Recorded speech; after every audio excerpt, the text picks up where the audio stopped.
I've been told that you have a herbicide emergency.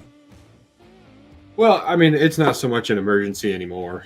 Um, Mm-hmm. I'm just, I'm just more trying to figure out what the fuck is going on. You know? Well, I have an idea. Me too. I mean, I've talked to at this point, I've talked to all three of you guys separately on like three different occasions for hours at Mm-hmm. a time. So I figured it's just time to put everybody together and let's just hammer it out. You know? Yeah, well, like I said, I kind of have a very bad idea as to what's going on after. I know I initially advised you regarding your tank mixes, right? Mm-hmm. And then, but then here's the thing where, the communications that I got, today are like, wait a minute. So if FMC is telling us do not tank mix surfactants with sulfentrazone, then why are they adding surfactants into their formulation? That's what I wanted to talk about because I guarantee you there are a lot of people that are dealing with this that just don't fucking talk about it, or they think something, they did something wrong, they shelf it, or whatever the case may be. Right. And there's some chemistry here that needs to be fucking talked about and highlighted. And I know man. FMC's claim to fame is that they typically do in-can surfactants, right? But why with sulfentrazone? That one to me just doesn't make sense. If it was a low rate of sulfentrazone mixed with another herbicide or three, sure, I can see it. You could see it, but yeah, this straight up like this, no, absolutely fucking not. Especially in the conditions that they talk about applying, right? Where they make that suggestion that they want you to apply it when the plant is hardened off. It's like, okay, or when you have quote unquote warmer weather for more rapid burn down. However, it sounds to me like this is a lot, and especially for, as I said, application to cool season turf, because cool season turf is not as tolerant, because my tank mix for Bermuda right now, right, Matt? You know what it is. It's MSM, Dismiss, and Monument. I will do that on Bermuda right now, even though it's 90-something degrees outside in Hawaii. I'll do it, but then that's only because Bermuda can tolerate it. Cool season grass is a different animal, and that's why I like talking to all of you, because I then learn so much outside of my original realm. Yeah, I learned so much.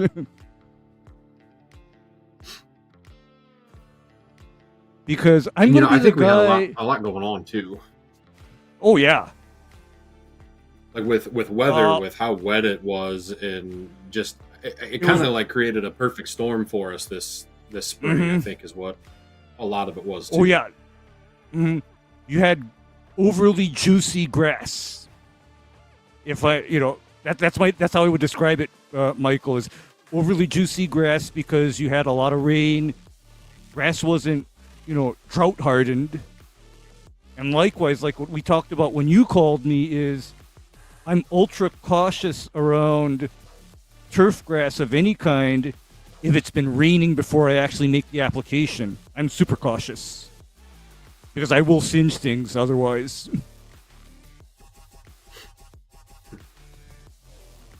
We've sure learned a lot this year, so, and not the easy way.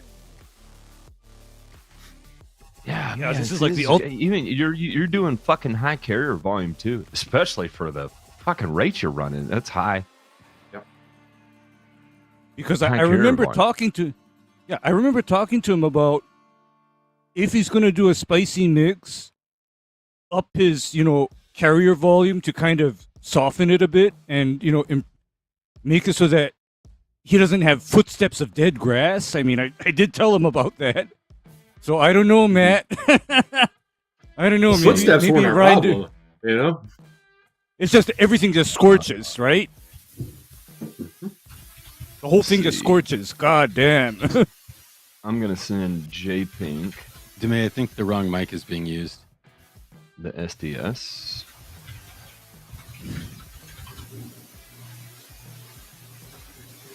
I don't think you can hear. Oh fuck! Sorry, J Pink. Ignore that. Here it is. Hey, DeMay, I think the wrong mic is being used. Okay. Oh, that's better. Hang on. It was weird. Yeah, It man. was like We're golden. Yeah, it switched correctly or something. Okay. Let me make sure here. I was hearing like Yeah. water and your keyboard. It was weird. How about now? No, Everything now sound it's good? perfect. Now it's golden. No, golden. Matt, it keeps downloading in the wrong window. I'm not looking at it. So I'm like, why isn't this opening? And now I got it open 4 times.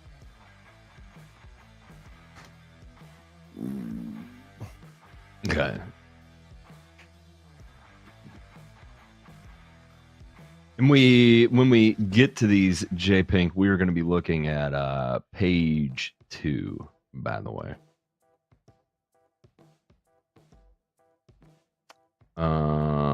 Oh, how fucking funny.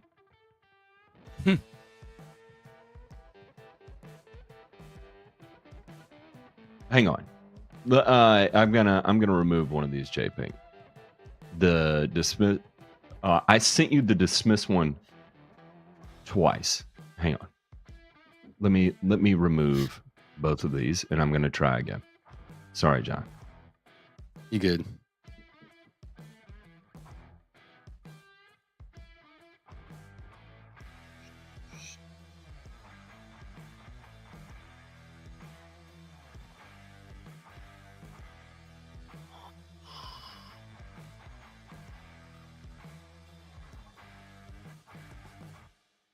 All right, we'll do that.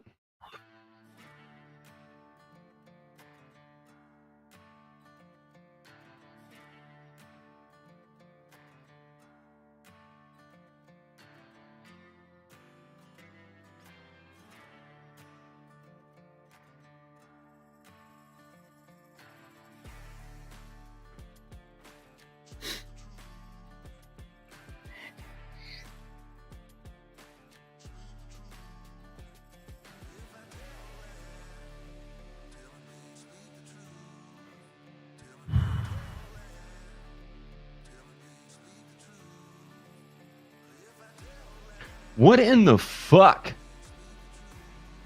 Yep. The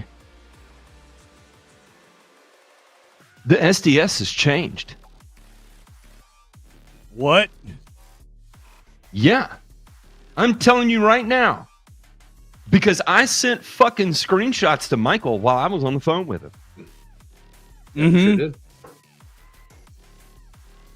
Holy shit. Holy shit. I mean, this is going to create problems for anybody that treats St. Augustine, zoysia, or cool season grass. I can tell you that right now. Because those are the grasses that I identify as actually most sensitive. No. They didn't just change it. It's now the same SDS. There's no difference. And I'm sending this to J Pink. It was different. Mm-hmm. Did they sell through all the inventory? Must be. I'm telling Because- you, and because look that's here. making more and more sense why I got it for so cheap this spring.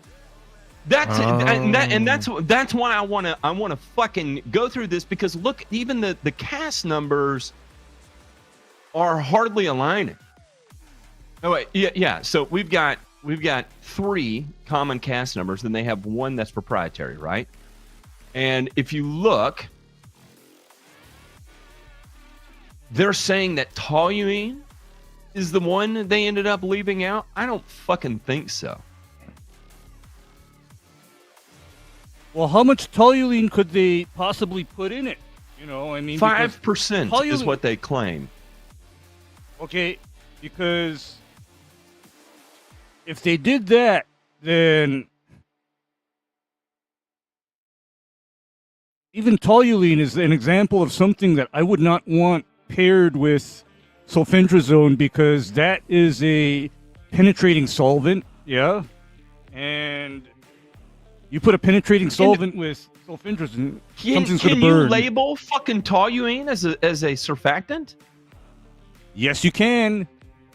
Yes, you can. Toluene is a penetrant.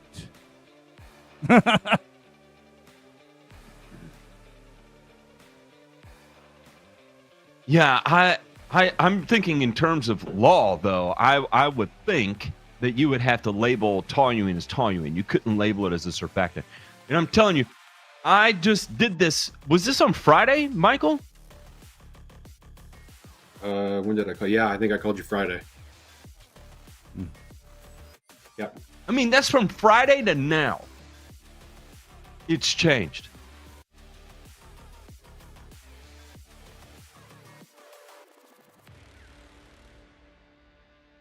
Holy shit. Yeah, the 19th.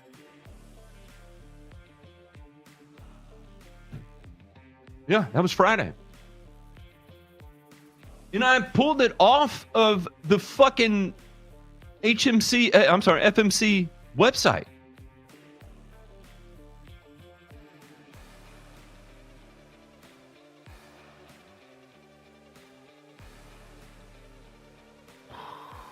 See, here's another version, Ray. This is from Triangle Chemical. In it does not have 5% toluene. It has less than 3%. And then it has a surfactant blend that they spell out as being oxirane methyl polymer oxirane monobutyl ester. So now we've got 3 different fucking labels for the same fucking product. Goodness me, Matt, because as I said, that means that they switched around the formulation in fast order. Yeah, that's like a lot of changes in rapid order. And okay, let me highlight something else with you guys. You know propylene glycol? That is another additive that is significant because propylene glycol in a surfactant acts as a humectant and surfactant as well. Right, Matt? And so it's going to keep it wet longer. You know what and you know what happens when a tank mix stays on the turf wet for a long time? More potential for burn. Yeah, Matt. More potential for damage because, this is perfect. I mean, if we want to fry grass, this is it.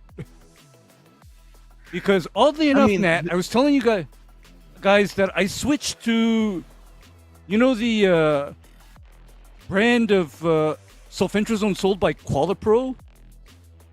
And I ran that one kind of spicy on a lawn, and I didn't get any unusual burn. I mean, I did 4 ounces of that with triclopyr and I didn't fry the lawn. It wasn't bad.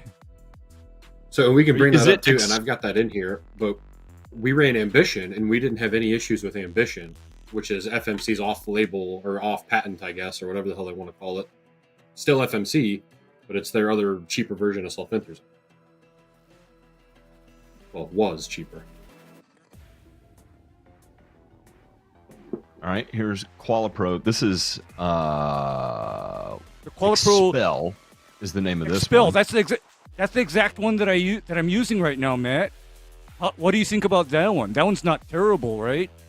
No, we're talking 0.5% of a fatty alcohol ethoxylate, so a tiny fraction of amount, and less than 0.1% of 1,2-benzothiazolene 3,1.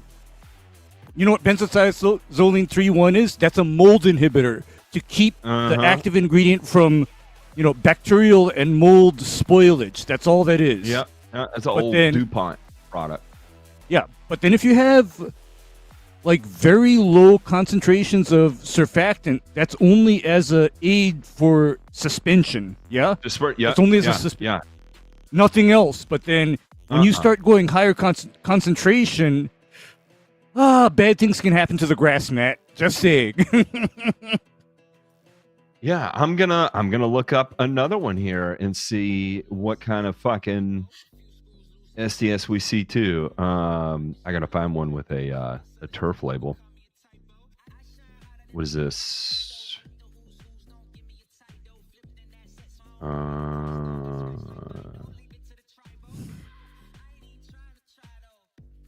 This is sulfentrazone 4L turf. Who's this? I don't recognize that one. Here, we'll do sulfentrazone 4SC from Prime Source. Mm-hmm. Let me find SDS.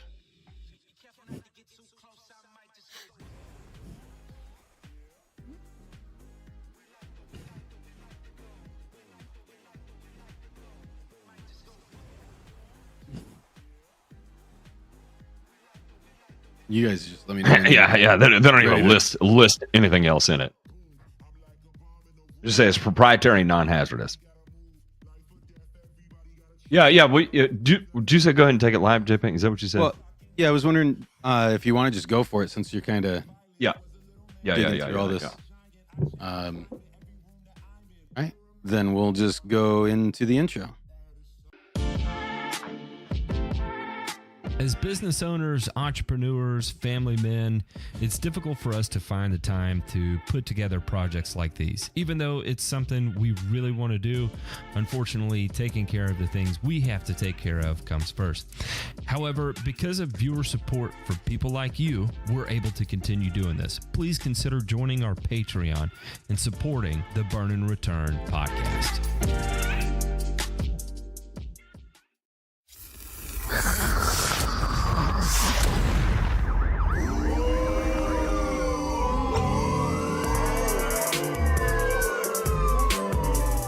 You're listening to Burn and Return, a weekly 1-hour podcast covering news from the agricultural and turfgrass industries.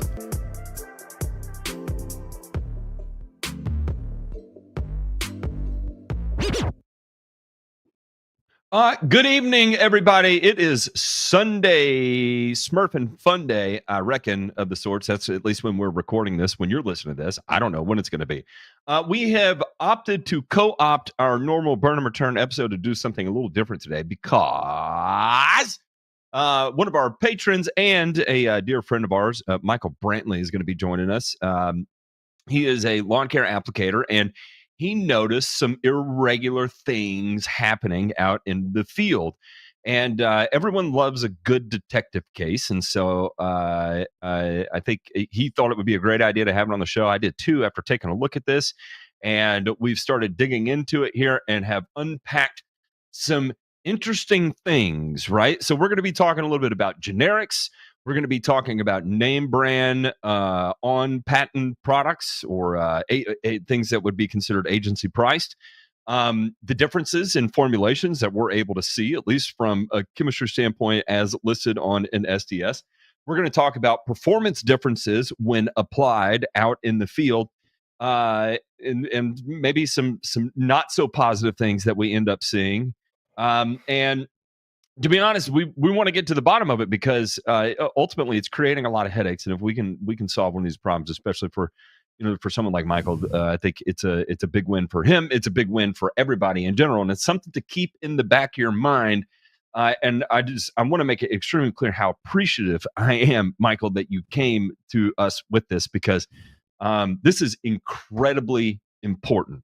And as we have gone through this, and one of the things we'll talk about tonight is the frequency of formulation changes that we've also uncovered through the fact of this.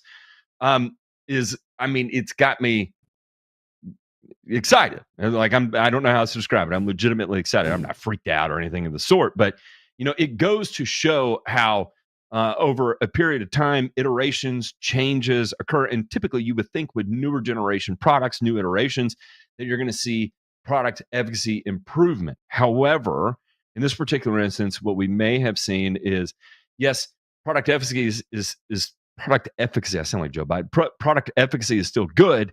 However, we're getting a lot more collateral damage than what we would expect to normally see out of this, and we've been able to cross-reference that with an alternative formulation from the exact same manufacturer that is indeed formulated differently, that is performing not the same way.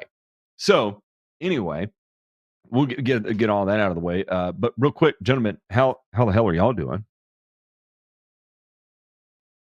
Great. I feel like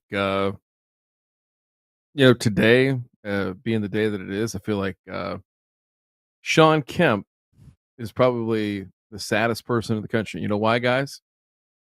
Why 'Cause Sean he never Kemp? pulled out. He never pulled out. Sean Kemp was Catholic? I didn't know that. Oh dear. Oh dear. Oh dear. Bless me, And of Father, course, Matt, for I have ejaculated. I guess you know how my day's been going so far. Ray has been chilling and thrilling. Yes, you see, you called it 3 years ago. You called it. That exact scene and scenario. You called it, Matt. I mean, you might not have remembered, but I did. I don't normally get things right, but when I do, I'm gonna make the claim that I get everything right. I'm gonna call myself Nostradamus from this point forward until I get something wrong, which will probably be tomorrow. So I'm gonna live it up for at least Ride the 12 wave. hours. Yeah. But you see, it was not something bad, Matt. Okay? It was not something terrible. There. That's good. I don't like to make negative predictions about people I'm close to. So, and to be honest, it's like it never comes to me either. So we'll get that out of the way. Also, Michael, are you here? Are you there, Michael? I'm somewhere. There he is, here, sir. How are you? I'm in. I'm good. I'm alive. I'm good. Real quick, happy fucking birthday, Ryan DeMay. He crossed the geriatric token. How old are you now? I did 41. 41. He did not cross the geriatric token. He crossed it by an additional year. That's correct. Oh, he's like 10 years behind me, Matt. 10 years, okay? Remember that.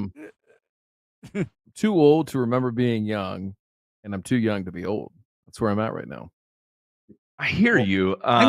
You're the same age as my wife, right? And I'm 37. I'm married an older woman, and but I'm not going to pretend like you're my wife, though. So we're just going to go ahead and get that out of the way. I hope not. No matter how you try to coax me with your sultry words and poetic vernacular, you're not going to trick me, DeMay. Somewhere there's a nexus of cunnilingus there, and I'm okay with it. Good. All right. Let's get down to brass tacks here. All right, Michael, give us a rundown. Yep. Talk to us about why you approached this with first off, explain to us the situation, how you came across a shit ton of free herbicide, right? And then talk to us about the two different formulations you got, and then talk to us about your experience with it and why all of a sudden you're like, you know what? Hey, can someone else check this and see if I'm losing my fucking mind or not? Yeah, I mean, I thought I was going crazy, and I was like, I know, kind of know what I'm doing. Sometimes I'd like to think I do anyway, and you do. I mean, we went out with a couple mixes, and it was scorched earth on everything that we touched, and I couldn't figure out why. Now I'll preface by saying that this is our first year going full liquid. We've hit some hiccups, bumps in the roads, learning curves, or whatever it may be, and I just thought that it had something to do with that. But we switched tank mixes, we changed things around, we added products, took products out, changed a whole bunch of shit, and nothing worked. And the only thing that we could think of was a sulfentrazone. So pulled that out, haven't had any issues since. But we were running it early this year because we got a shitload of it for essentially free. Our rep from Site One had called us and said that FMC was running a promotion where they were doing 64 ounces of sulfentrazone for $200 with a $200 rebate credit whenever we sent it through FMC. So we bought a whole bunch of it and got our rebates and got all, like, I don't know, 3, 4, 5 years of sulfentrazone for free. So that's how we got here. A lot. Okay, so first off, Ray, Ryan, have y'all ever been part of an early order program for a product where you got an agency item for free? No, at that never. volume. Okay, No, I haven't. There were no strings attached. I asked, like, I asked 2 or 3 different times. I was like, dude, this isn't right. Like, this isn't right. I'm like, you're giving it away, like, for free. And our rep was like, yeah, he's like, I had to call and double check 2 or 3 different times, and that's what the deal is. Yeah. So Now I'm not going to pretend, right? But well, we'll get to that. And so first off, I'll say this: that's atypical, right? That's not common. We don't, between us who's got a lot of years in this, we've never seen it. It's not to say that it doesn't happen, but to put myself in the mindset of FMC, why would I do that? Well, that is a move inventory deal, right? And it's like, look, it's at least enough costs are covered in it that we need to get it off the shelf. We need to get it off the floor, whether it's for expiry dates, the materials that we use to formulate it in that particular way, we can no longer get anymore due to chemistry cost changes or whatever the case may be. And we just need to get rid of it so we can bring in our new label, new formulations, new SDS, whatever the case may be, new registrations.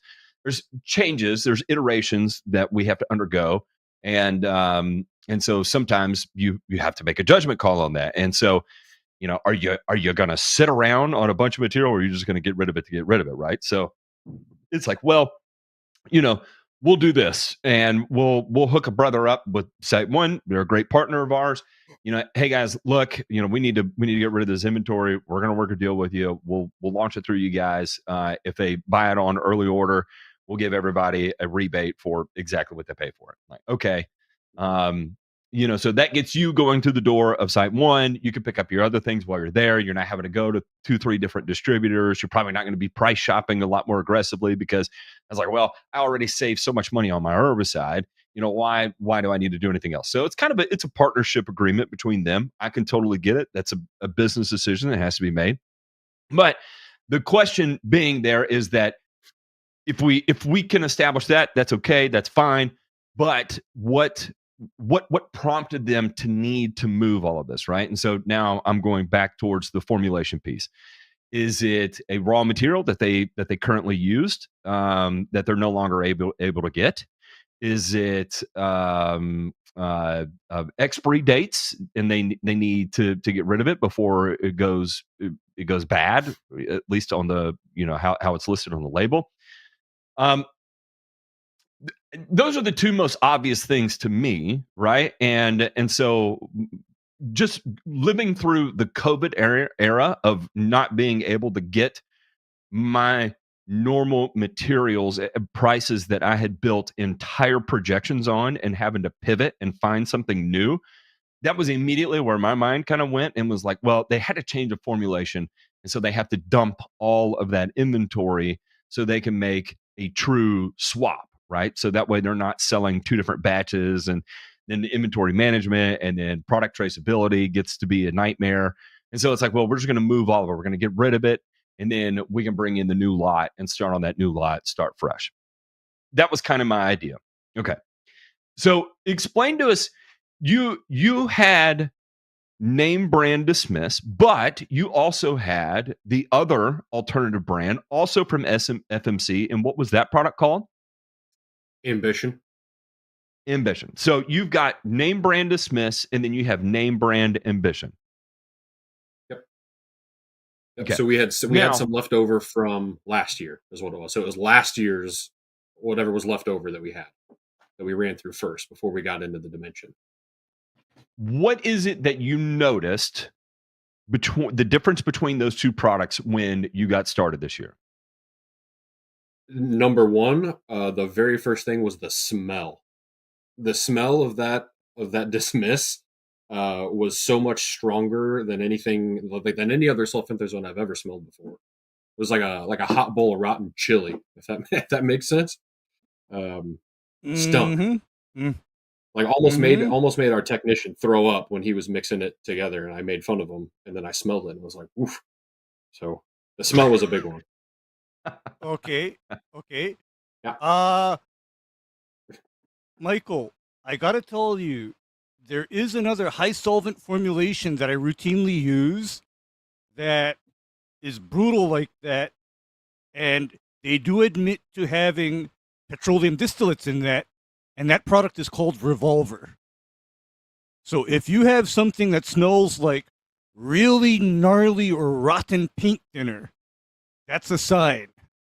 Okay, Michael, if it smells like gnarly paint thinner, I'm already alarmed, because you see, I was born into the time when a lot of the pesticide manufacturers would simply formulate their product as what's called an emulsifiable concentrate and simply dissolve it into something like toluene or xylene or kerosene, and then use a surfactant to emulsify that dissolved herbicide.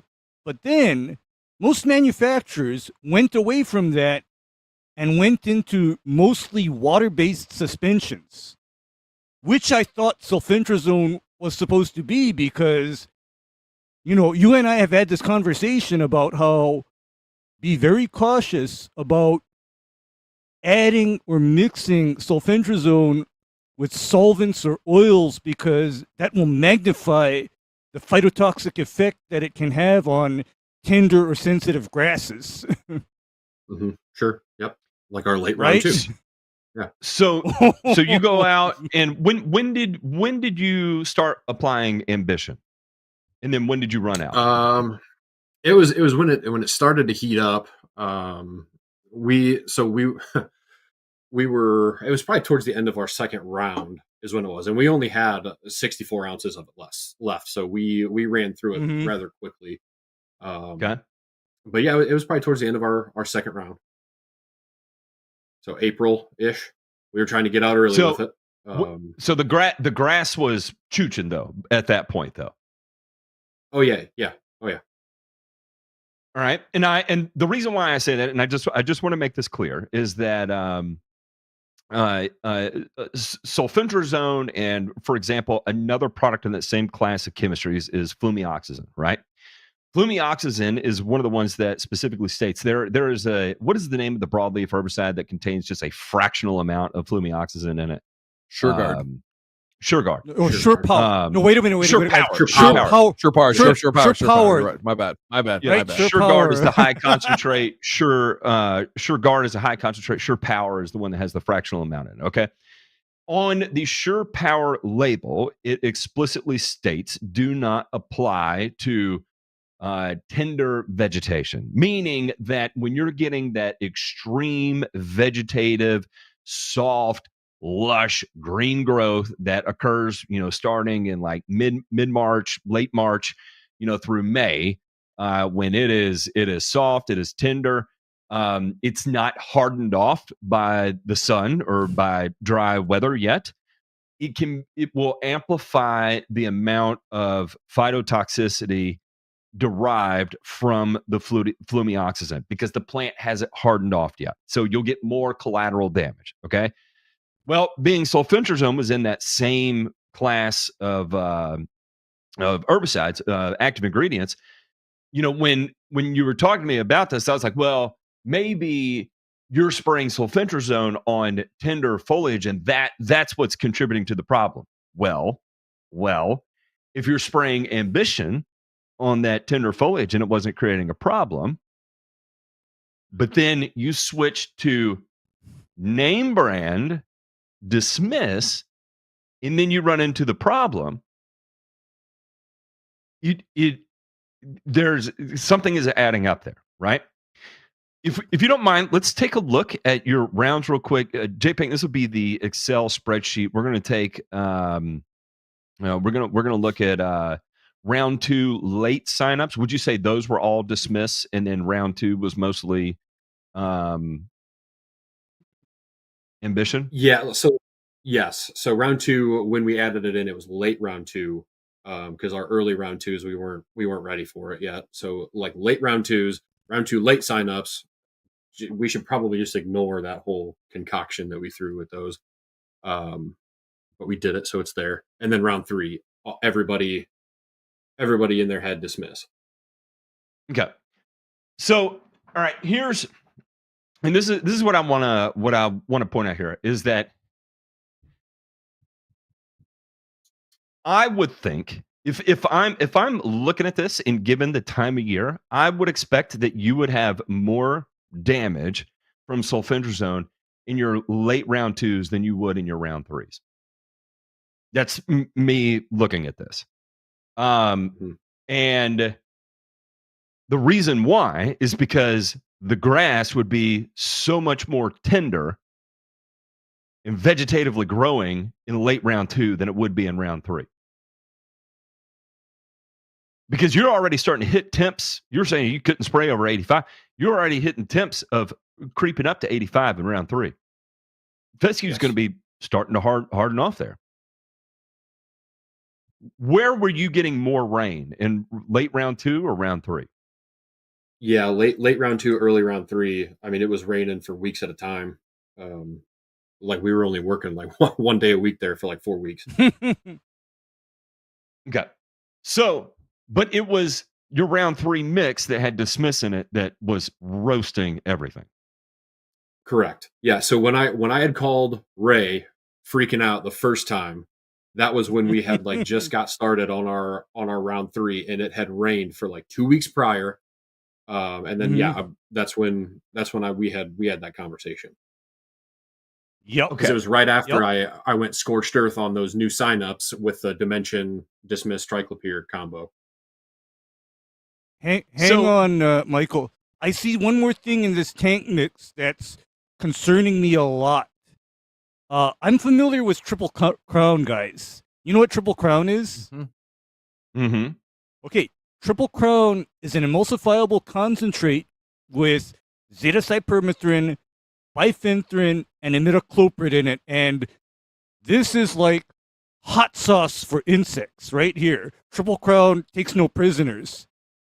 But Triple Crown is still an emulsifiable concentrate containing a lot of solvents to keep the insecticides in solution. So, I'm looking at this Dismiss plus Triple Crown, and that would be a mix that I'd be afraid to spray on a cool season lawn in late spring, early summer, because again, I'm thinking about how my FMC guy, when Dismiss first came to Hawaii, he warned me. He said, you tank mix Dismiss with any kind of solvent or surfactant, the damage that's created is on you. And fortunately for me, Bermuda grass is tolerant, C. sharpaspalum is tolerant,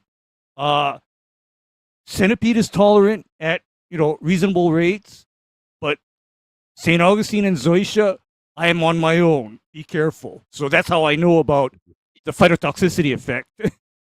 Yeah, and see, so none of this is explicitly clear, right? You had an FMC rep tell you, if you were just scanning these labels, there's a lot of connecting the dots you have to do to put that together because it's not explicitly stated, okay?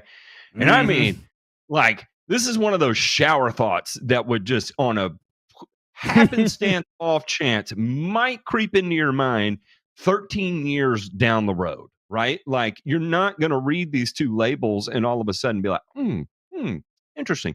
Maybe I should consult the SDS on this too and see what my what they're using for emulsions, or what do I have benzenes in here to stabilize the active ingredient or whatever.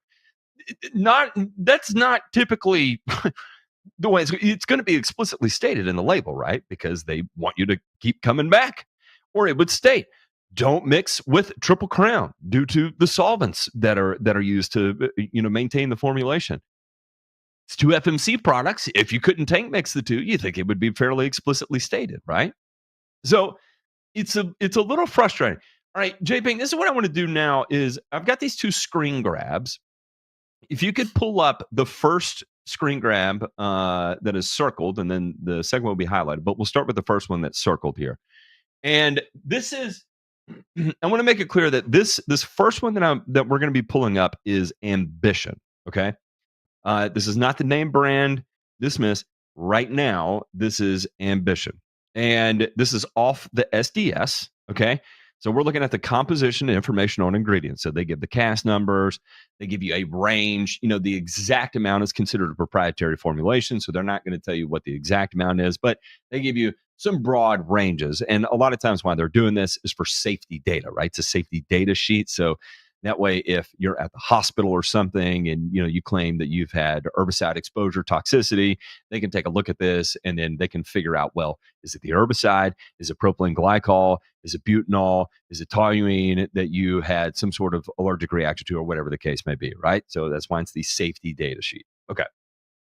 Here we have sulfentrazone, we have propylene glycol, toluene, and butanol, right? And then we can see what it is.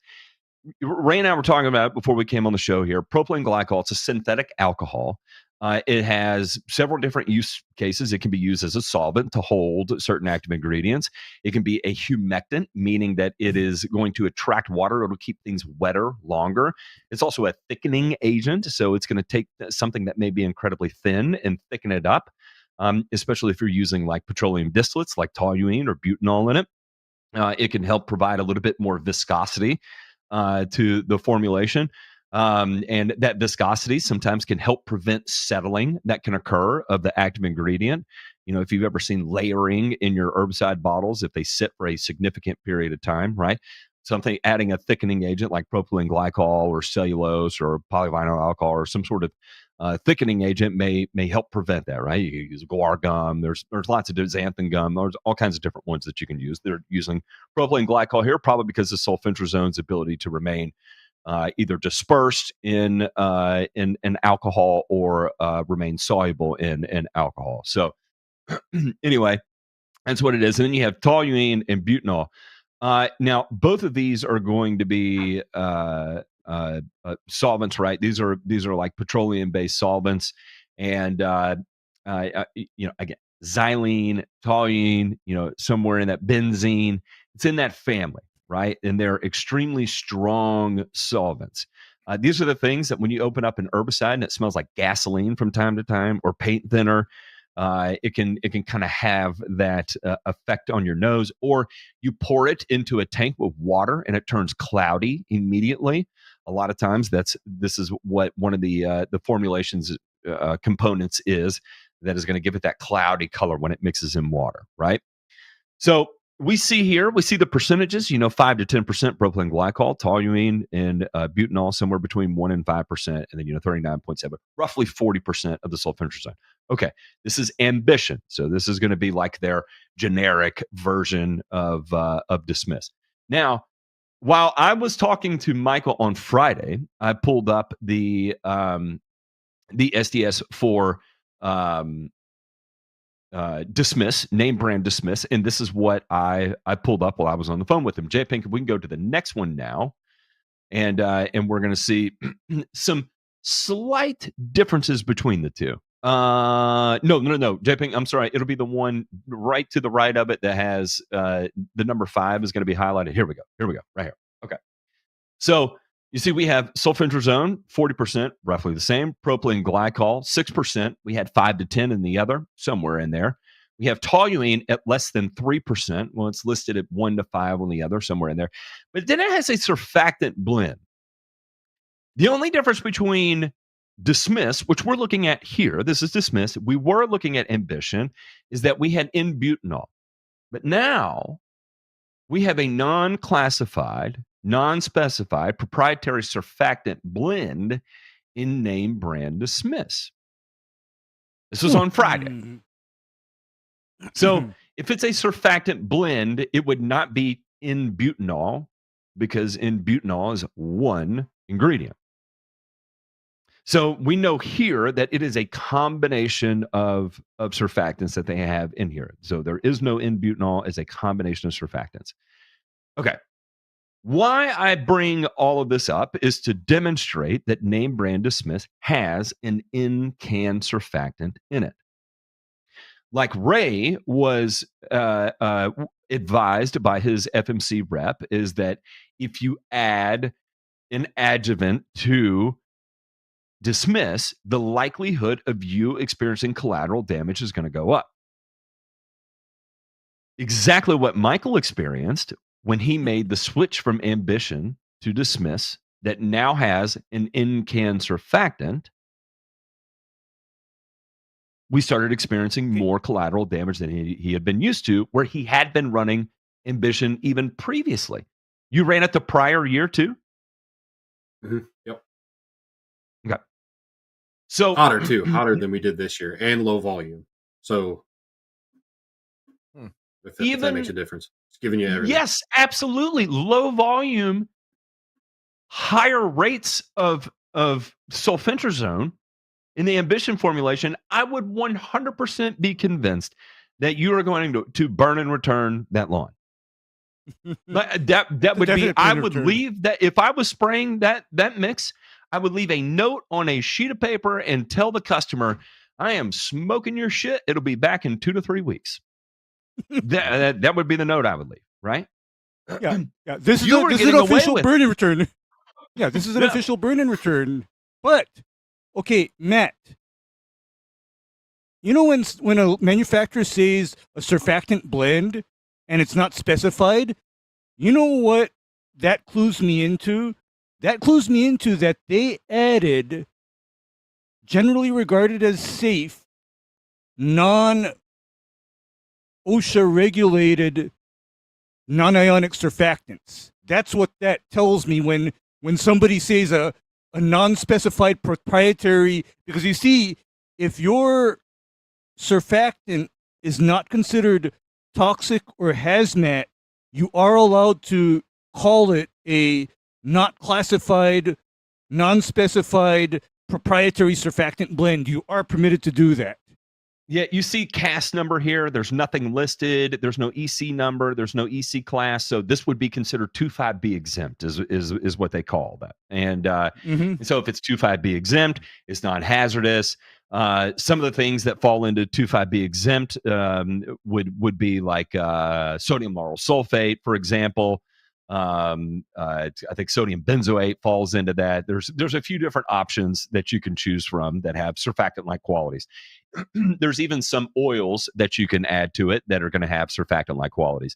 What's interesting is that you immediately notice a smell difference as well, going from Ambition to this. You didn't notice it as much with Ambition. You went to this and you did notice it, right?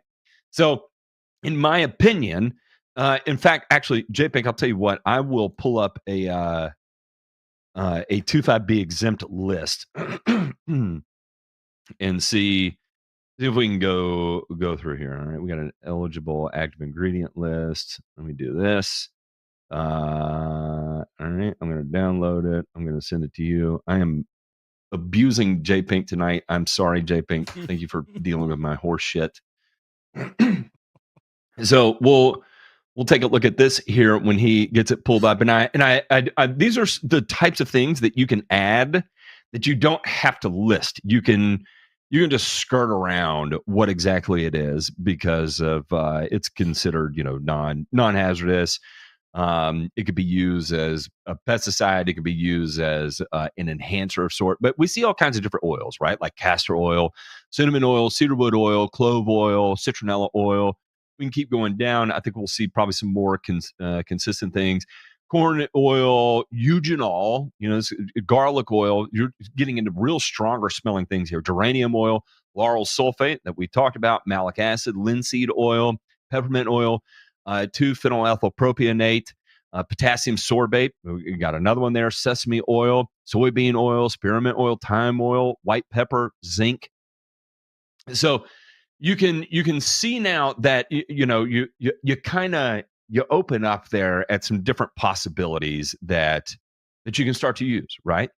So when we see this surfactant blend on this label, it could be one of these. It could be at low enough concentrations. It may be something else that's not on that list, but it kind of gives you an idea of thinking outside the box that it may not be just a lauryl sulfate that went into it, like a shampoo source of traditional, anion or non-ionic surfactant.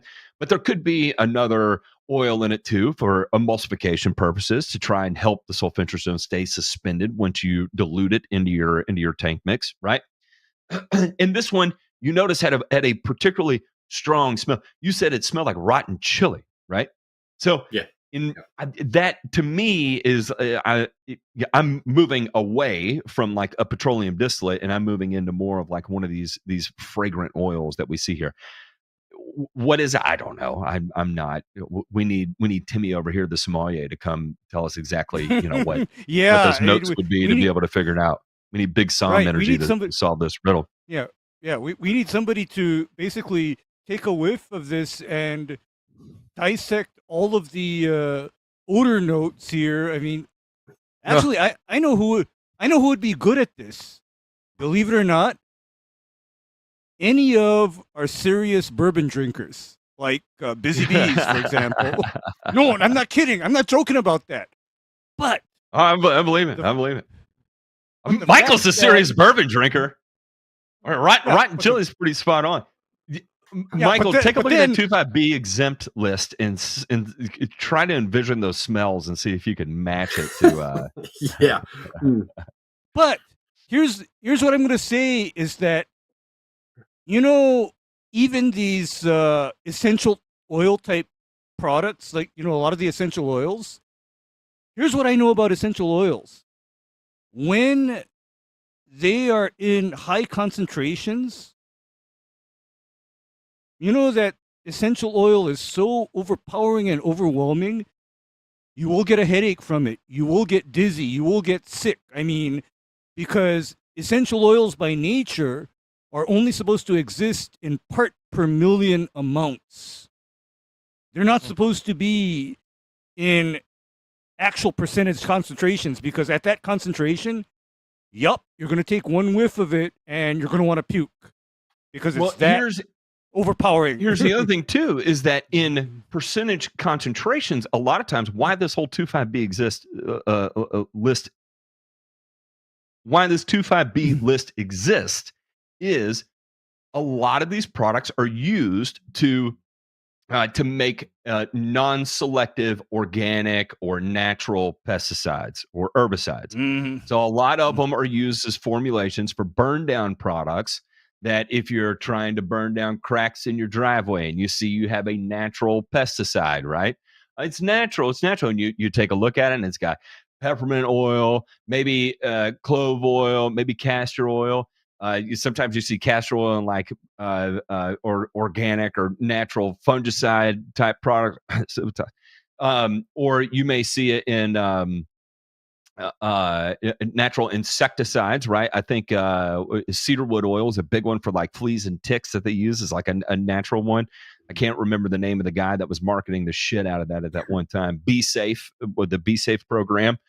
It was all cedarwood oil, and so anyway, my point being here is that there's lots of flexibility in this, but when you start getting into higher concentrations, anything oil wise, right, your risk of phytotoxicity is going to start to go up. What did Michael start experiencing? Phytotoxicity. Okay. So Fast. now we've identified a formulation change here, right? And here's the thing is that I sent this to Michael on Friday from the FMC website.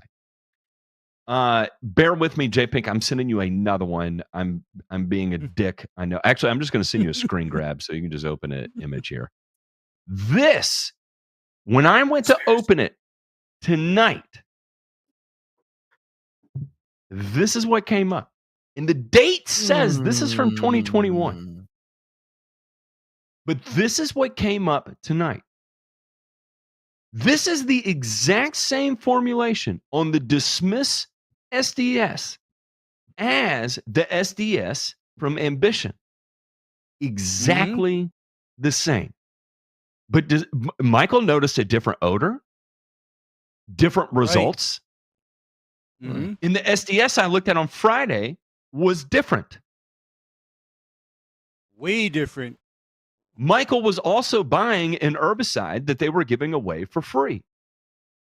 Did they go through a formulation change? I wonder if I just run up there tomorrow and grab another bottle of the new run and like see if there's any differences noticeable. Yeah. Is it going to be a new run? Like they may have just switched it out right now. They may have just shipped it out, but it's not at all the stores yet. Yeah, So it's you would not have to all look the- at a all the warehouse manufacture yet. date, but even Yeah. if you are going by manufacture date, you don't know when that switch took place. So I'd love to tell you that's it, and that's why I asked in the Discord if anybody was spraying. This year, no one was spraying name brand, just Dismiss. I think Busy was spraying Dismiss NXT, but everybody was using off-brand stuff, right? So it's going to be hard to figure out. And at least I want to put it out in public. Maybe someone else is going through the same thing, but you're not going to notice a smell change that significantly between the two products if they have the exact same SDS. You're just fucking not. I'm telling you right now, it's not possible. That has to be a formulation change. So we went ahead and then we compared it to, I found an old Dismiss label. J-Paint, this is going to be, we've got the top two images that are that have yellow on them. I'm going to the one under it. I sent it 905. Okay. Now we have this one. This is from 2012. This is an old formulation. You see the SDS number 6304A, the version 0.01. We have sulfentrazone, roughly 40%. Propylene glycol, 5 to 10%. Seems to be about the same. We're going to skip to the bottom. We got toluene, less than 3%. We have 1 to 5 on the others. It falls into the same. And then here we have oxirane methyl polymer with oxirane monobutyl ester. Okay. It's listed. It is a single suspension. one. Suspension agent, Matt. That's simply a suspension agent. And I don't see oils or surfactants. And by the way, I'm just speculating off the top of my head what happened. And in that, this old formulation of Dismiss, Matt, you know what its fault was? This shit would brick up in the bottle as soon as you opened it. You open the bottle and you only partially use it. The next time you come back to that bottle, it would be a brick at the bottom of the bottle. I'm suspecting I remember that.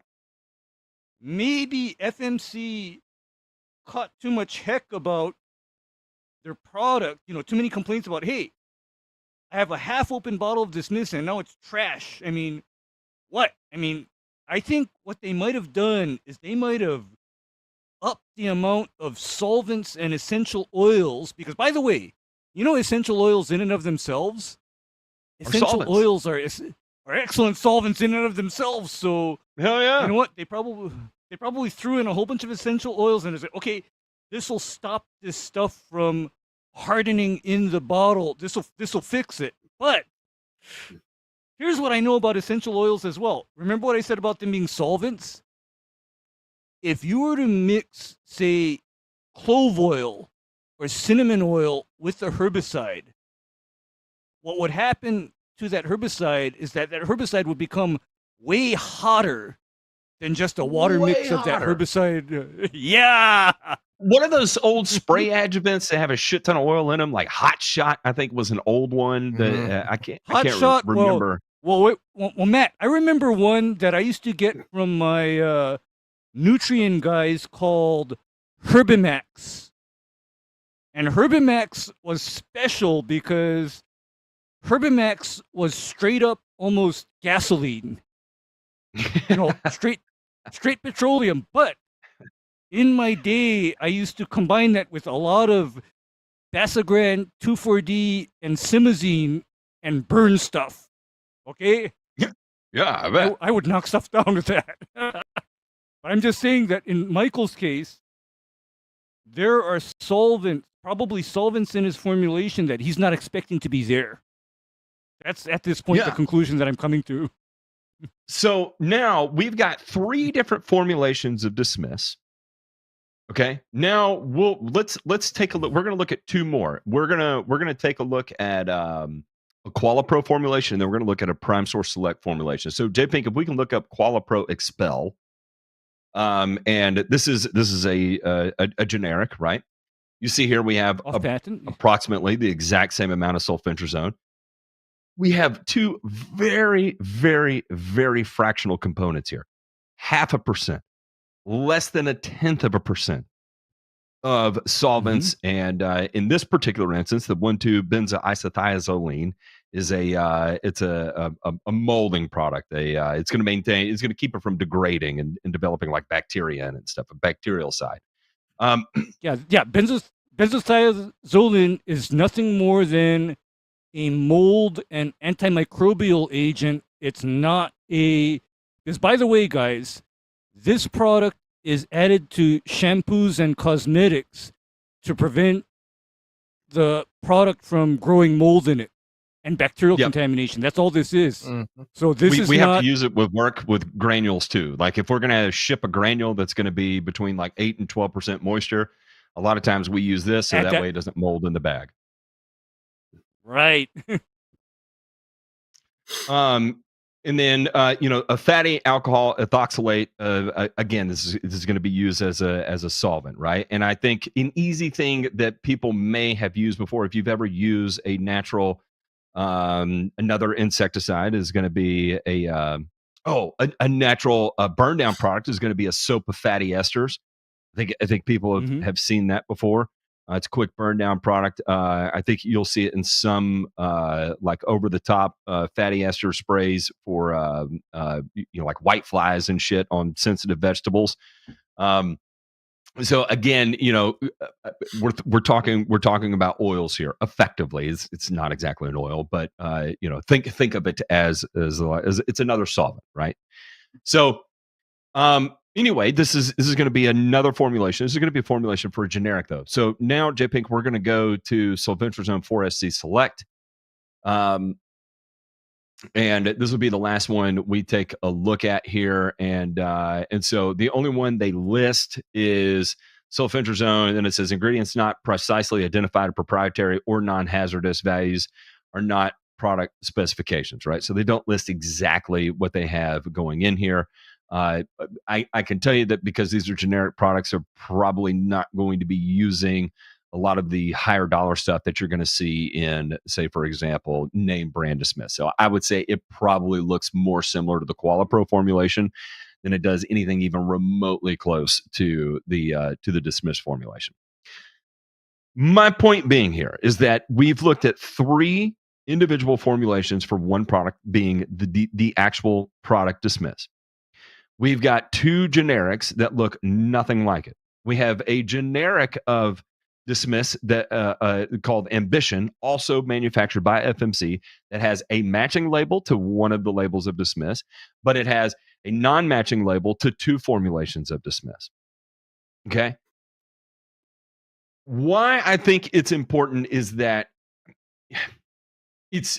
I want to stress the importance of paying attention to all the little details. And Michael, if you had not been on top of it, like how easy would it have just been to just be like, well, we just fucked up. And then you tell the customer, I fucked up. I didn't calibrate correctly. I didn't do this. I didn't do that. But you didn't.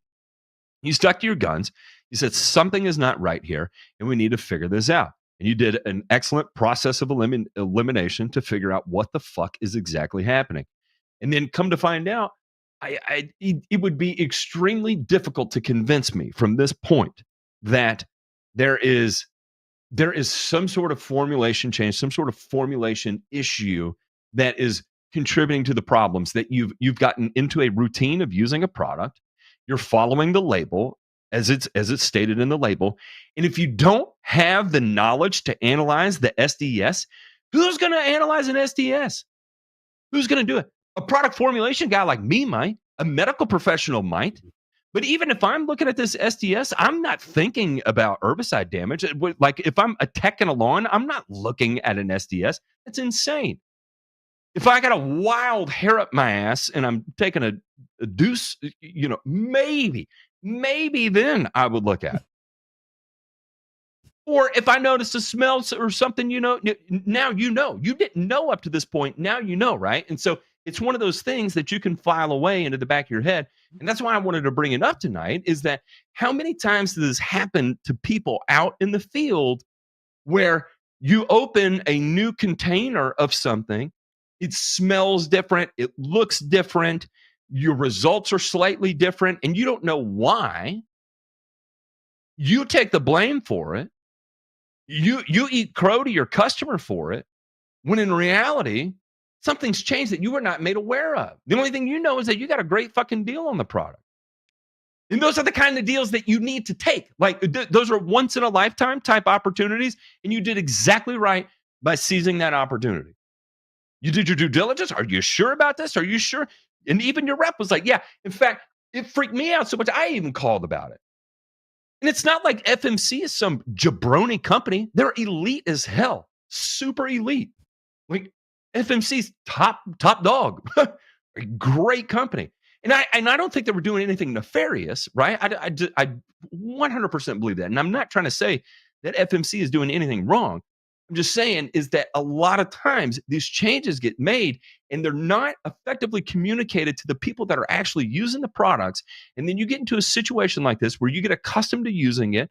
Some sort of formulation change comes out. You're not giving adequate warning about what those formulation changes are. And then it ends up creating a giant clusterfuck for you where you lose sleep over it. You have to deal with the customers. You have to talk to your employees about it. And it turns into a gigantic headache that now you're having to address in late fucking July. Yeah. In my opinion, that's crazy.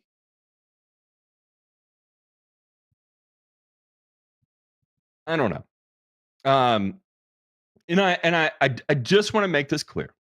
I am playing armchair detective on the internet, but I will stand on this quite strongly. Even if just purely from the standpoint that there's a smell difference, there is some sort of formulation difference between the products that you've been applying, even though the label states exactly the same. And even the current SDSs they have listed on their website are exactly the same. You did not experience the same product back to back when you made that switch. Now, here's the $1 million question, gentlemen. You've got 5 years of inventory of this sulfentrazone. The fuck do you do? You're gonna have to go out early with it and do the old Mad Martin preventative program, right? He did. Okay. But when he switched to the new dismiss, everything I'm saying from go out earlier. I mean, what else do you do? Oh, you're saying like February, March, April? Nah, maybe not that early. Yep. Yes, actually that's early because I think, in this situation, the only way you can safely use this without causing too much of a burn-in return is this cannot be applied above 80 degrees. I mean, I'm envisioning this as 2 4-ounce per acre shots in your early spring pre-emergent. Do not even attempt to use this past June. I mean, that's how I'd approach this, since I know that this product is now hot sauce. I mean, man, I'd be afraid to deploy this on a client's lawn, especially if that client is cool season turf. I'd be scared. You're saying use it more like echelon. Use it more like a prodiamine 3-way and sulfentrazone type mix early in the year, Matt, before it gets warm, because this is not something that I would lay down for post-emergent late spring, early summer weed cleanup. It's too hot. This is too hot of a product, I think, for his use. So I would use it. My only issue, Ray, is that we're running triclopyr at 32 ounces per acre, round 1 and round 2, and I can't put the sulfentrazone in the tank with the triclopyr, else I'm going to have the same issue, right? So one or the other's got to go, and I would much rather keep the triclopyr because we have wild violets that are so bad. Like all of our broadleaves get so bad. I have to have the triclopyr. Yeah, you got to have the triclopyr. So, geez, because this is a hard one, because the only other place I could see using this up is, how much triclopyr do you do in the fall? I mean, it depends, but not much. If we need to clean up, so this is one of the first years that we have done the split apps, like the two rounds of triclopyr, round 1, round 2. And let me tell you what, like, we've had almost no weeds. Like, the only weeds that we're having right now are a nutsedge, a little bit of spurge breakthrough, but nutsedge. That's it. Like, we haven't sprayed a damn drop of 3-way all season long, pretty much. Nice. So nice. I mean, the only other time that we would do it is probably like in conjunction with our round 5, if we're getting more wild violet pressure again. But if we're seeding, we're not going to even touch it until next spring anyway. So right, because that's about it. The thing that I'm go ahead, Ray. Imagining. Okay, the thing that I'm imagining is that I'm actually pretty comfortable putting down hot mixes in the fall.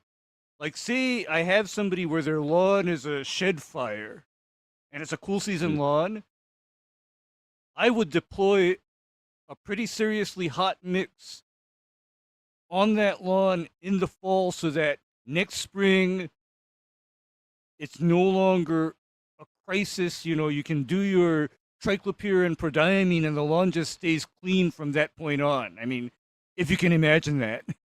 But, you know, there is going to come a point in time when you got to address the weeds. I'll say this, that if you do go aggressive in the fall, and this is the difference between like Memphis and where I'm at in Knoxville now, is that if you set the fescue into an early dormancy with a hot mix, people lose their fucking mind over it. And I think because so many people are seeding in that all you see is dark green grass, and it stops growing at some point, but I mean, it just stays just dark ass green until mid-January, late January. Here, it's probably going to be that late, right? And so if you say October, you know, you seed in September, it's up, it's growing vigorously. Halloween, you come around and you hammer it with sulfentrazone and triclopyr again, you're going to tinge it. Are you going to get enough growth between then and Christmas to get it all out and back to normal? And that's where I struggle. Because if you don't get it all grown out, it's not that you're going to kill the grass. I'm not worried about that at all. It's having to deal with the fucking phone calls that, you know, hey, it's Thanksgiving, all my family's over, nothing's green yet. That's rough. Good point. And that would be my worry on it. Now I'm gonna throw this out there. You know, Brent said it's in the FIFRA protocol that you know you can give it back to the company. 100%, yeah, that is a possibility. But Michael is a young, growing business, and you know he got into this because this is one of those deals that allows you to capitalize from a cash flow perspective moving forward. If you sacrifice this deal, you don't know when another one's going to come along, right? And so this is a growth opportunity for you, where it might work out for you, Michael, and is if you can find another lawn care company and do an exchange, product for product, and especially if it's someone in the South, for example, and you know, say that they don't. I mean, if it's a Bermuda grass, no one gives a shit. You know, I mean, light it up, boy, bring it on. And earn in return, baby. You want to do an exchange for a house if you're on or something, then that might work out for you in your favor. I don't know how to do that. I'm just kind of spitballing ideas. Matt, I have another idea. Okay, Mm-hmm. another person that can possibly take this are, the regular lawn care operators that only run three-way amine. They can probably use this hot batch of dismiss without too much horrible damage, because what sulfentrazone plus three-way amine is like the PBI Gordon surge formulation. It's not too horrific. Right, Matt? It's not too horrific. And because what I know about the PBI Gordon amine formulations, they don't have surfactants in those. It's no surfactant in the PBI Gordon amine. So a regular conventional lawn care operator that's not coloring too far outside the lines like our friend Michael here could use this consignment of dismissed with surfactants and not fry shit. Because with Michael, I understand that it's our fault partially, because I'm the very guy that told Michael, you better start running triclopyr. It's my fault. I own that, okay? I own that one. That's me. No, I mean, I think that's a good decision to do, especially given your weed pressure. I think that's the right call. I mean, 100%. Like, in the results that we got from it this year speak for themselves. Like, I will never run another season without doing that, ever again. So, I'll take a few burnt up yards this year. It's fine. We're cool, Ray. Okay. No, I feel bad about telling people to do something that just ends up frying things more than they expect, because I'm used to it, but then at the same time, when I tell somebody else to do it and they're not used to it, I mean, that's just another thing. Because like my standard disclaimer with my clientele is, okay, you've handed me over a shed fire of a lawn. Nobody else is able to deal with this. I'm going to make it look like I almost killed your yard for a month. But then after that month is over, we're all good. That's my standard disclaimer with people, by the way. I'll tell you that round two late sign up concoction that we sent out, like, those are some of our best yards all the way through the summer. We haven't put a drop of herbicide on them since. Nice. So, I mean, we scorched them. There was done.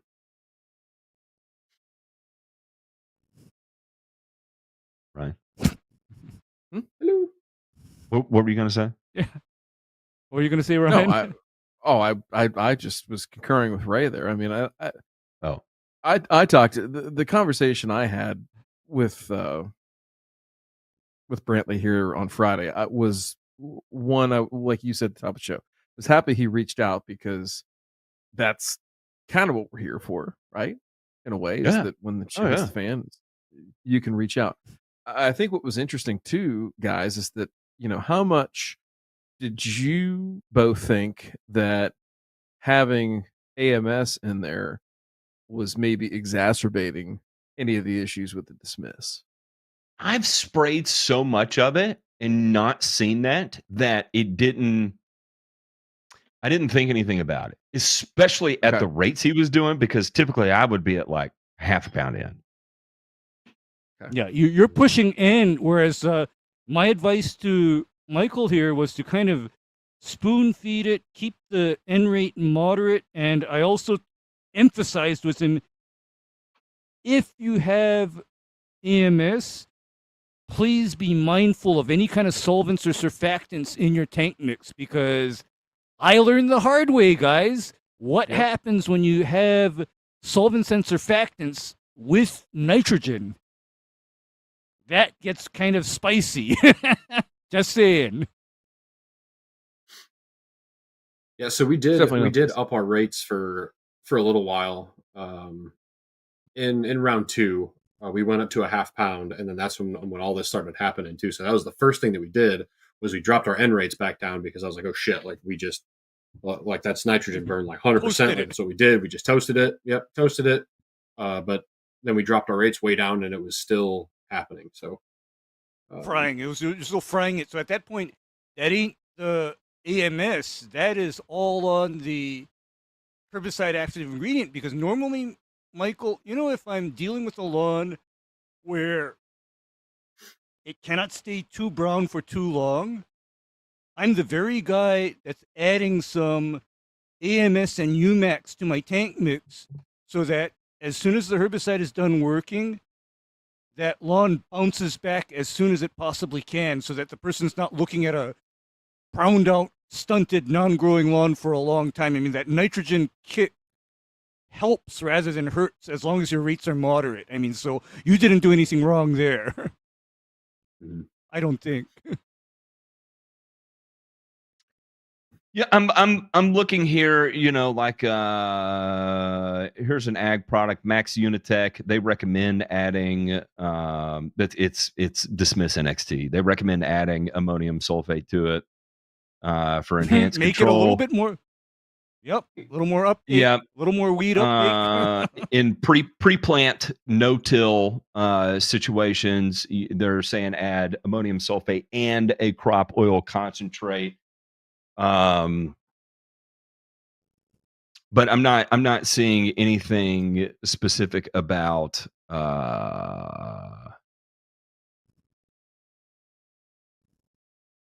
big warnings on it.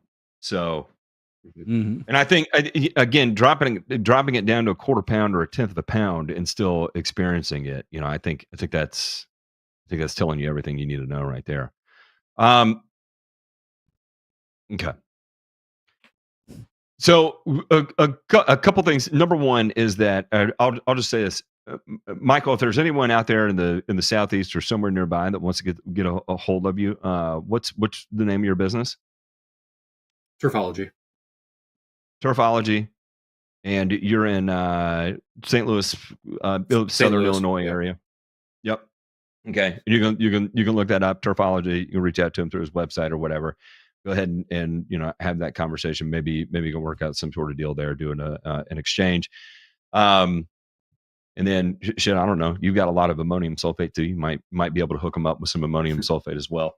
And then the other thing is, moving forward, is it one of those things that you try and capture early? So I don't know how familiar you are with a product called Echelon. Echelon is a pre-formulated prodiamine and sulfentrazone. It's actually a pretty high rate of sulfentrazone, so like 6, 8, 12 ounces per acre in the various use rates there. I would recommend looking at that label and thinking about what you have of this particular formulation and treating your prodiamine like Echelon. And I think if you are using it early enough like that, you might have to pull it earlier. But if you're using it early enough like that, I think you can still safely leave the triclopyr in the mix. But as you start getting closer and closer to those 80-degree days, right, you gotta be cognizant about getting that out, right? So that might be round 1, round 2, and then when you get into your late round 2 new signups, you're going to have to make a judgment call on which one you end up going with. So. Yeah, that's something. And then in the meantime, maybe leverage your inventory for exchange or something of the sort. And I'll say this too, that it might be worth showing this to your site one rep and being like, look, when you can show me this is a new batch, and you can probably do that through lot numbers that are on the containers. And let him let you open one and smell it there and see if the smell changes and see if they would be willing to do that for you. And I think we've done a fairly good job of laying out all the information here, all the data, and then based on what you see, based on what you smell, based on the data that's in front of us, that's a fairly healthy argument that they may take into consideration, at least exchanging it for you. Maybe they won't exchange all of it. Maybe they'll exchange a portion of it. I think, that might be worth a shot to do too. And, but yeah, definitely keep us up to fucking date on how this plays out. Because this hasn't just been a learning experience for you. It has been for us. And I am 100% confident it's going to be a learning experience for everyone moving forward. I would highly just recommend to anyone that hears this, whenever you pick a product up that you're used to spraying and you notice a certain type of inconsistency out of it, I would try and find the SDS and see if you notice any differences in it. I can't say it's always going to stand out as much as this one did. Luckily, the herbicide's been around for a long time. Most herbicides in turf have been around for a long time, so you can find variations in it if you do a little Google foo. But the most up to date one is normally going to be on the manufacturer website. And sometimes the manufacturer website will have earlier editions of the same SDS on there too, and we'll have it nice and in a single space for you. But it's not always the case. So it's all a learning experience. It's detective work. And here's the other thing I want to put it out there as well too, that if you don't feel comfortable doing the detective work, by all means, reach out to us. This is what we like to do. So how about that? Yeah, we live for stuff like this. Seriously. Keeps us on his toes. Yeah. What else? Yeah. What else, Michael?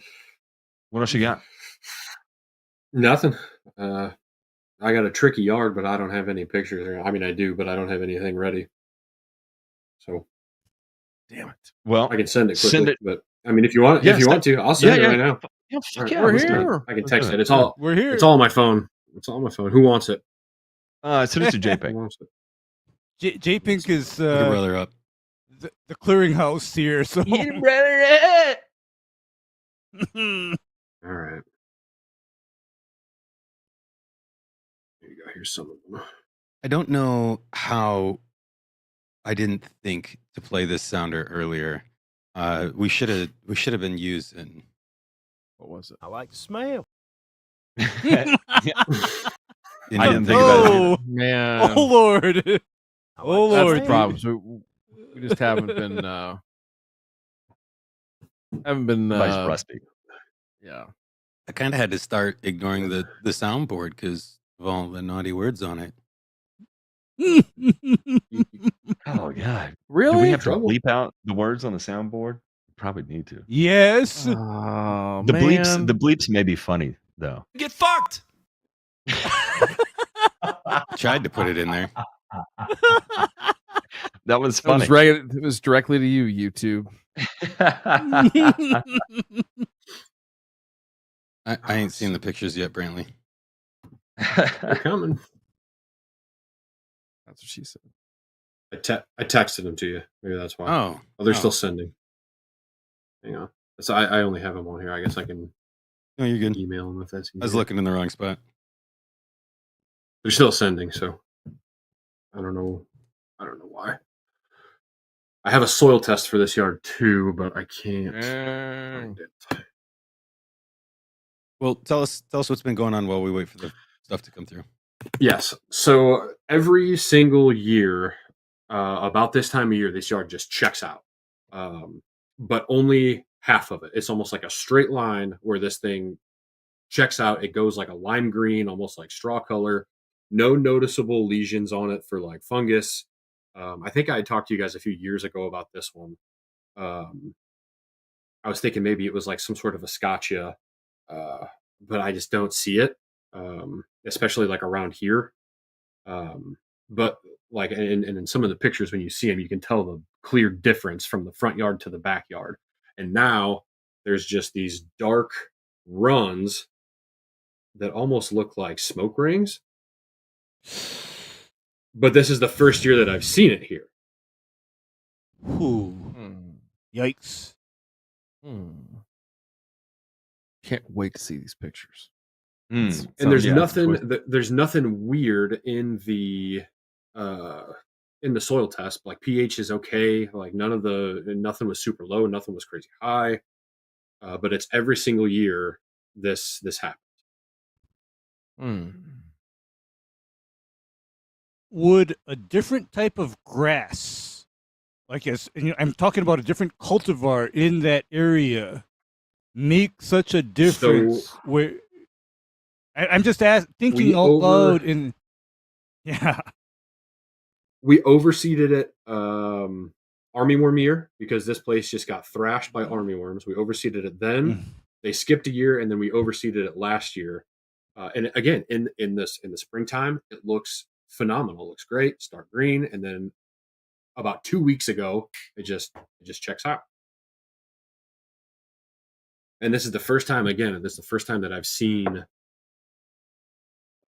those, I guess you can call them smoke rings. Mm-hmm. And what type of grass was overseeded into this lawn? What did you Turf bring type tall in? fescue.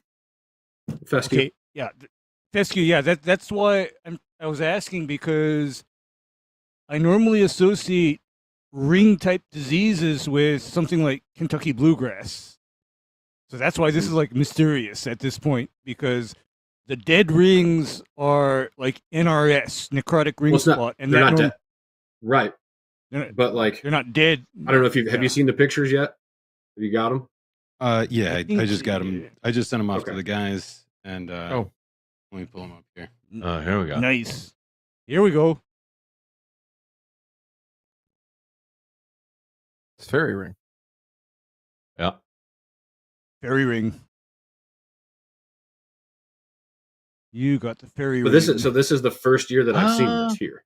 Is there irrigation in this? There is. And you can see it right there where like the shadow of my mirror is, right? Like on that last Mhm. picture. It's a little bit darker. Uh-huh. I think there's a head there. I think you've got an irrigation leak. You think so? Leaking I mean, and then that lines. would. I mean, they say they run it all the time. I've never been there when it's running. I don't have any. I mean, like, because some of these are just like perfect little circles, though. Like, it doesn't match like an irrigation system.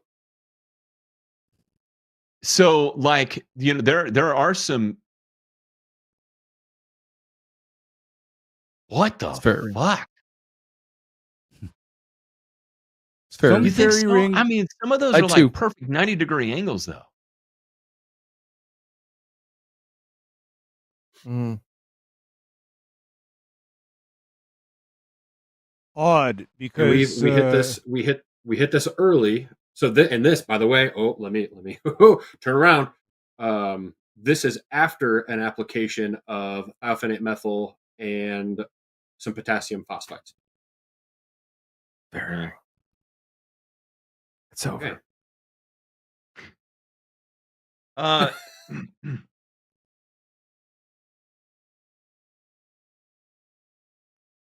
Brent asked about trees. I have no clue. We've been managing this yard for the past 3 years, and no idea, no evidence of them being there.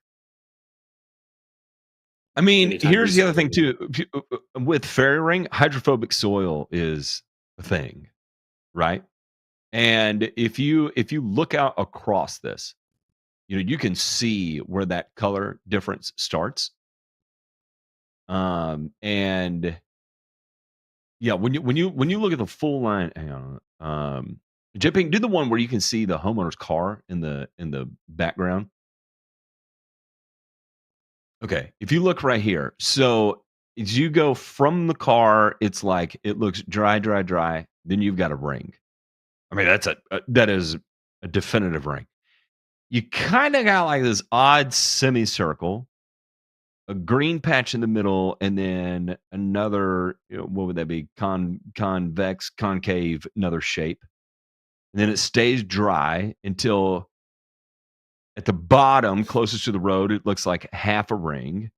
In the center, it looks like another ring with some kind of odd 90-degree angles. And then you've got a straight line, elbow down, elbow out, elbow down.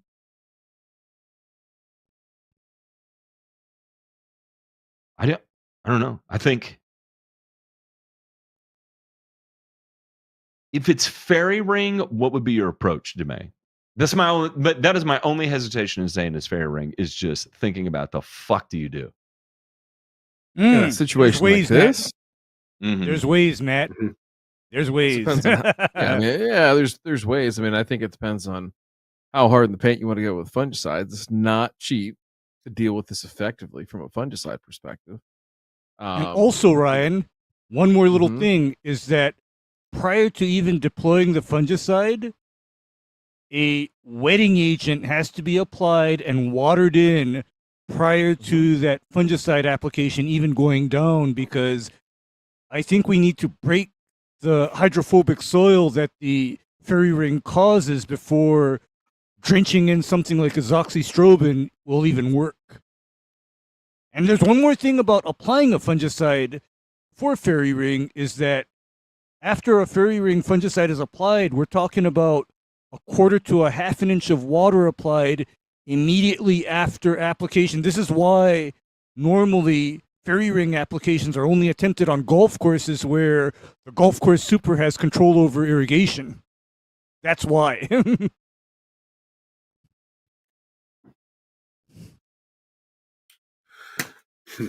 Okay.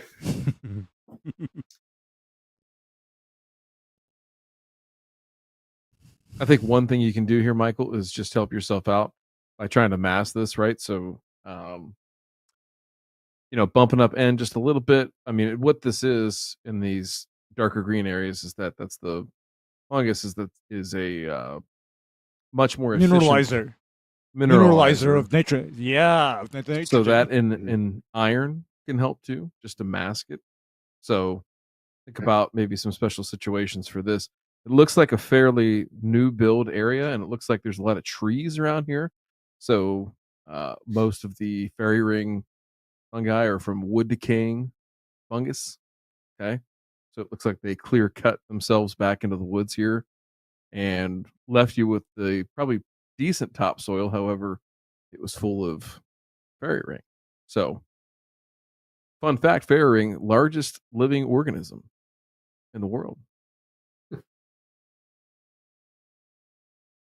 That's the other thing too, is that when it's in an area and it like pops up, it's not always going to pop up in the same outer perimeter, right? Like it may start at an inner perimeter and then work its way back out again.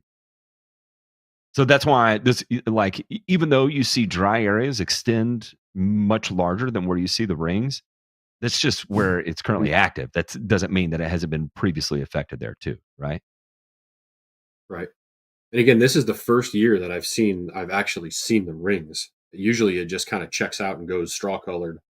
But it's always just in this front. As soon as we start down that back hill, it's fine.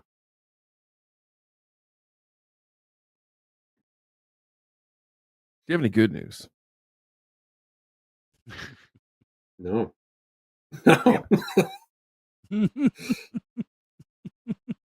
What is working for you? Let's try to end this on a positive note. What has been? Yeah. I mean, dude, I tell you what, winning on our good yards, that AMS and that stabilizer combination is kicking ass. Like on everything that's looking good, aside from the ones that we've torched, right? But even those, they've come back. And I mean, they're so green. They are so full, and I mean, they're holding their color for so long. So we hit that dry spell, and that's when we started messing with our stabilizer rates. We upped them a little bit, but I think we went too high with them because we weren't getting any color. But now, man, they're kicking. Like I haven't put any nitrogen on my yard. Of course, I've just been slamming it with propiconazole, so I don't have to cut it. I don't think I've cut it in like a month. Yeah. But I mean, it's so green. Like I have no complaints other than what we all talked about tonight. Like color's great, weeds are down, profits are up this year. We've got more product than we know what to do with. So next year's going to be the year. Next year's going to be the year. Boys just need the clients now.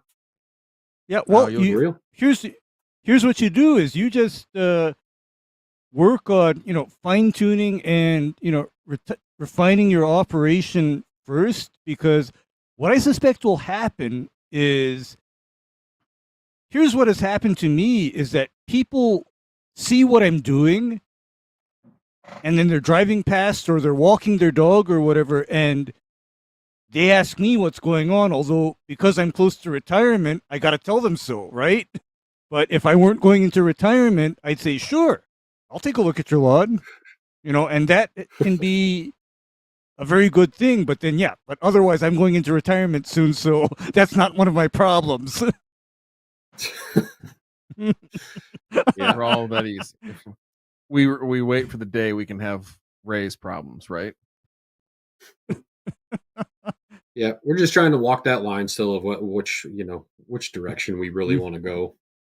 Do we want to go just balls out volume and just or slow it down and go high end? I think we're just The going to go, answer is baby. yes. And answer is yes, but then the caveat is that I've been approached by people in the business or wanting to get into the business that see what I'm doing, and I take one look at them and I tell them, "Do you understand what it takes to work at this level? Do you have a clear understanding of what it actually takes? Because this ain't lawn care like what you're used to seeing. It's entirely different because, for example, on Thursday, I was kind of killing myself spending 2 hours just edging out and trimming this massive lawn. That's 2 hours worth of trimming and edging now, Michael. 2 hours. Fuck that. Nope. Oh, and this is in a neighborhood, Matt, that I affectionately call Death Valley. Nope. How do you Not that one. talk in? Not ever. Well, no. The Death Valley part is somebody else is not going to die. I will probably die. Yeah. Yeah. No bueno. I would not sign up for that one. But I didn't know, Matt. I didn't know because you see, I first saw this lawn in, kid you not, December of 2021 when it was still cool and raining almost every week of the year, so I had no damned idea. Fast forward to 2024 and we're in the middle of what's going to be a 10-year long heat wave. I'm dead. A little bit of a heat wave. We've going got over fall Mike, weather so- here for the next few weeks. well, Yeah, for we've got fall couple weather here. weeks. It's looking, upper Looking 70s, low wonderful. 80s. Perfect. Oh, because Yeah, I'm that's looking at high 80s, low 90s, and all the humidity up until December of this year, possibly. I'm sure August. We'll pay for it all in August, but I mean, we've had some 100-degree weeks, a couple of them, but we'll pay for it again. So You'll get it all back. But then, Yeah. But then I think for you, from the sound of it, other than this sulfentrazone mess up, I think you're doing okay. Wouldn't Yeah, you say? I think so. You're doing okay. I mean that's think what so. it sounds like, because I think you simplified your product inventory and you also are getting the results. I mean that's what I like. I mean that's the most positive thing to me, is that you simplified your product inventory and then you're getting awesome results that are setting you apart from other people. I mean, that's what I always aspire to, is what can I do that gives me the best return on investment and at the same time sets me apart from the other guys. That's my actual goal. I mean, and that was our big goal this year, was to save as much money as we could, right? Like to have the highest profit margins that we could, and we're doing okay. So And getting the results. trying. next year will be. I don't even know if we're going to have to buy any fertilizer next year, to be honest with you. That'll be awesome. I mean, We'll talk really. about that. Mm-hmm. that'll be be awesome. I mean, All right. Well, We'll see. we're See gonna where she goes. get the fuck out of here. Thank you for coming on. Thank you for sharing this with us, especially. You can't say get the fuck out of for here. thank you. Gosh. Dang it. Damn it. And seriously, I hope everybody else out there, again, let this be one of those times that you learn. I personally have never seen this. I've never experienced this, so I was super excited about it, and we wanted to share it with everybody else. I was so excited. I was hyped. I still am, clearly. All right. Thank you, everybody. We're gonna jump off. We'll catch you on Wednesday. I'll message y'all afterwards. I gotta figure out if I'm getting on an airplane tomorrow or not. They just canceled my flight out of Knoxville, so I don't know what's going to happen to my work trip, but anyway, I digress. We'll catch y'all on Wednesday. Y'all have a good one. Bye. Thanks, guys. I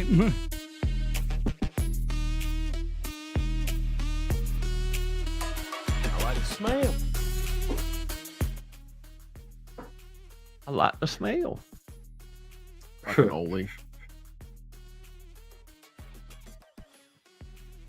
Let me do Telly. Did we lose Ray? I bailed. Real did. He did. That's weird. All right. Let's pick some show titles. Yeah.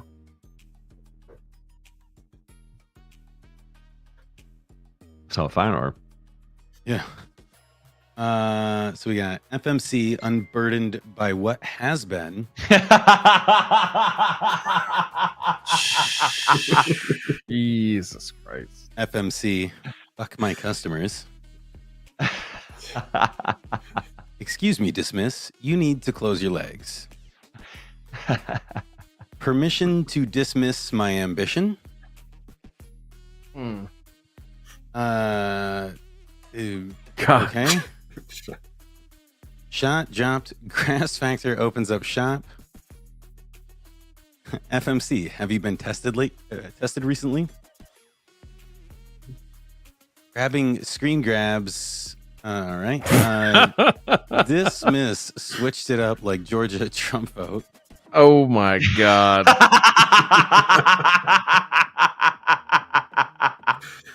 Cinnamon girls are way hotter. It burns my ass that FMC burned my grass. I don't like the smell. The smell gives it away with hookers and dismiss. FMC, to be or not to be. This didn't pass the sniff test. I like the smell. Bleeping the soundboard. Smoke rings in the daytime, unlike the country music song. Turfology looking forward to next year, unlike Mr. Biden. Oh my God. Oh Jesus. I think There's like Kelly's 5 winning great with ones. the Trump one too. There's 5 great ones, but like some of these we can't print for fuck's sake. Oh Christ. Yeah, Telly is far and away. Dismiss switched it up like a Georgia Trump vote. I mean, Can we just say Georgia vote? Can we just say Georgia vote? no, you gotta call it a Trump vote. You gotta call it a Trump vote. It's gonna Hey, send listen, so many people to the moon, listen, and they're gonna listen to it and be listen. like, "Where did we mention Trump in anywhere in this?" This show has a long-standing policy of leaning all the way into it. So fuck it, let's do it.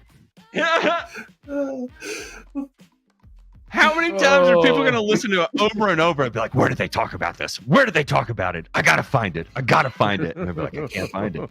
And then part of me will be like, Also- "Yeah." And guess what? A black guy titled it, and then they're going to be like, "No!" well, I guess Telly's got the title tonight. It's just hey, listen, it's just company policy. Thanks, Telly. We will divert all the controversy to you. Yeah, we're definitely.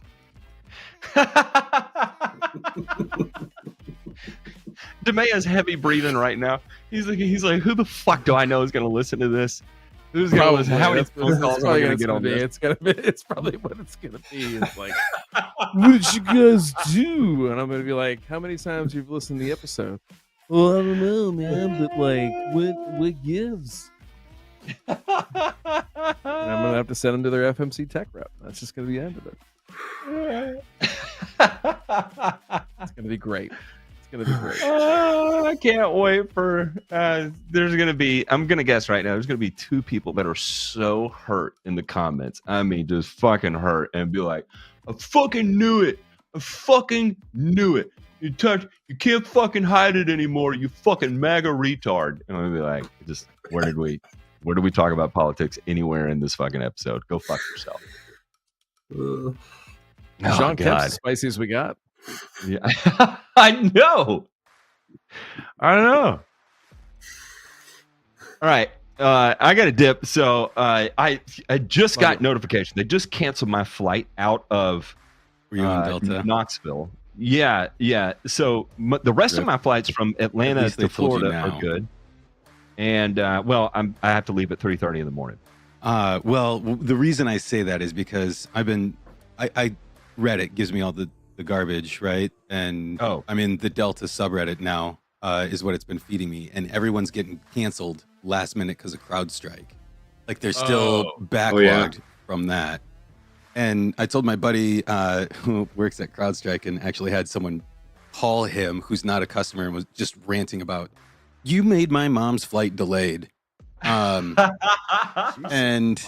I told him, I said, Biden dropping out today was probably the best thing for CrowdStrike because Monday morning, everyone's going to forget that it was a thing. Like, seriously, Biden couldn't have done CrowdStrike any better than that.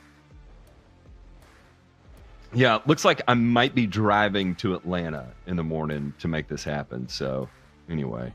But everyone's been saying they get there and 20 minutes before their flight, Delta finally tells them, "Yeah, we canceled." So that's why I'm saying at least you found out now. God.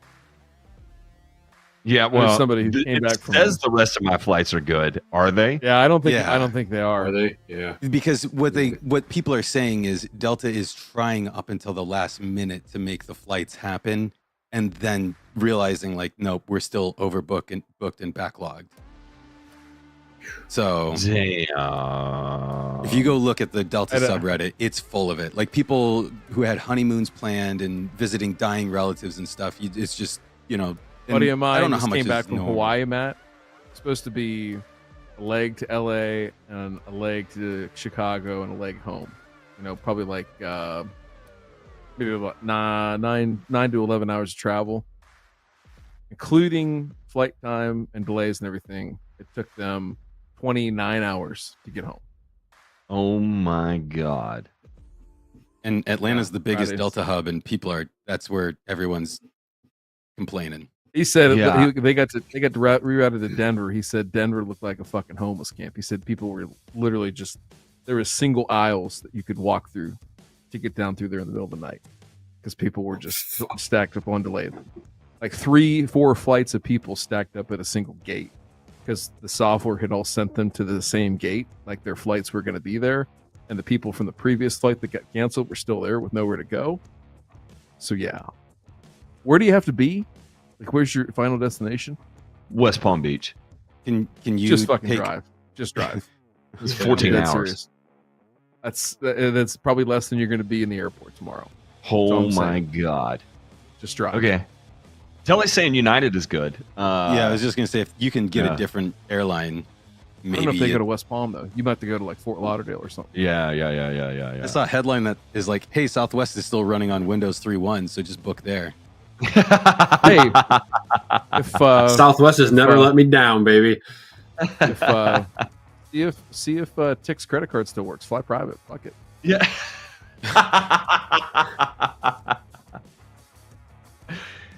Yeah, I think he threw that one away after he bought the BMW. Funny how that ends up working. Anyway, all right, boys, y'all have a good night. Good luck. See you guys. Thank you. Bye. Bye.